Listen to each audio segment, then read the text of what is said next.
الرحيم حميم والكتاب المبين إنا أنزلنا في ليلة مباركة إنا كنا منذرين فيها يفرق كل أمر حكيم أمر من عندنا إنا كنا مرسلين محترم بزرگوں اور دینی بھائیوں السلام علیکم آپ کے سامنے قرآن پاک کی چند آیت کی تلاوت کی گئی ہے جس میں اللہ رب العزت نے کتاب مبین یعنی قرآن کی خبر فرمایا ہے کہ ہم نے اس رات کو برکت والی رات میں اتارا ہے اس رات میں حرام اور منکر کا فیصلہ کیا جاتا ہے ہم نے آپ کو رسول بنا کر بھیجا اس آیت میں برکت والی رات سے مراد شعبان کے مہینے کی 15ویں رات یعنی رمضان المبارک سے 15 دن پہلے والی رات اس رات کی بڑی فضیلت اور برکت بیان کی گئی ہے ایک حدیث پاک کا مفہوم ہے کہ اللہ تعالیٰ 4 راتوں میں تھوڑے برکت بڑھاتے ہیں بقرعید کی 9ویں اور 10ویں تاریخ کی راتیں یعنی عید الفطر کی رات شعبان کی 15ویں رات یعنی شب برات میرے آقا صلی اللہ علیہ وسلم کا یہ بھی ارشاد ہے کہ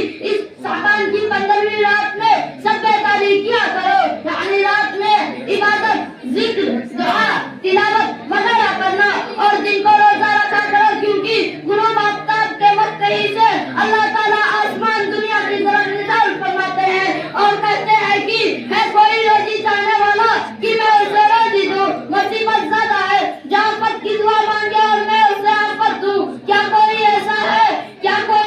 ہے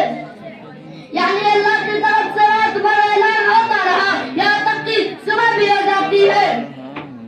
حضرات اس رات میں زیادہ سے زیادہ عبادت اور اپنے گناہوں پر توبہ کرنی چاہیے کیونکہ ایک روایت میں آیا ہے کہ اس رات میں اللہ تعالیٰ اپنی ساری مخلوق کی مغفرت فرما دیتے ہیں سوائے چند لوگوں کے جو یہ ہے مشرک